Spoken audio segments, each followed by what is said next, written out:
વાણી આપણને સમજાતી નથી. તો વાણી કેવી છે ખબર છે? દૂધમાં ઘી હોય ને એવી છે. આપણે ડાયરેક્ટ દૂધમાં થી દીવો કરવો હોય તો થાય ખરું?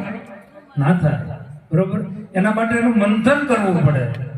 એમ આ શબ્દ છે એ શબ્દનું મંથન કરવું પડે, શબ્દને સમજવા પડે.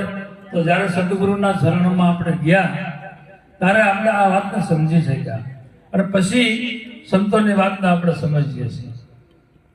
તો આપણને એવું ધન્ય જીવન મળ્યું છે અને આપણને એવા સમૃદ્ધ સંતો મળ્યા છે સદગુરુ.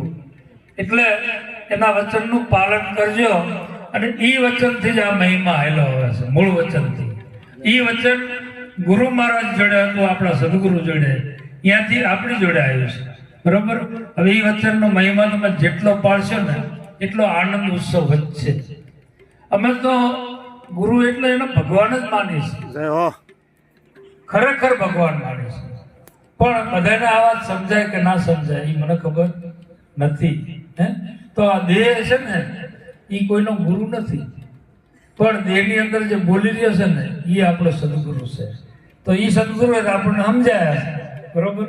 તો એ સદગુરુ શરીર ધારણ કરીને આવે છે યુગ યુગમાં. એટલે સંતોએ કીધું કે સંત ના હોત ને સંસારમાં તો જલ જાત બ્રહ્માંડ. જ્ઞાન કેરી લહેર છે ઠાર ઠામો ઠામ.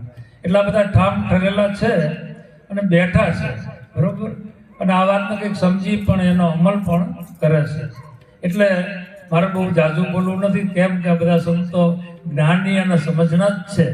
પણ જેટલી બને એટલી ચરણ આચરી અને પાળજો.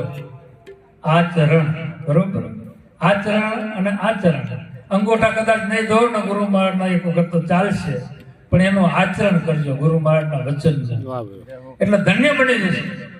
તમે જોજો, તમને કંઈ ને કંઈક અનુભવ થશે અને કોઈ દિવસ દુઃખી પણ નહીં થાય. પણ ગુરુ મહારાજના વચનમાં રહીને ચાલશો તો. એવો આ સદગુરુ મહારાજનો મહિમા છે. અને હવે નટુરામ મહારાજ એમ કહે છે કે મારે ભજન બોલવા છે. તો નટુરામ મહારાજ જ્યાં હોય ને ત્યાંથી આવે અને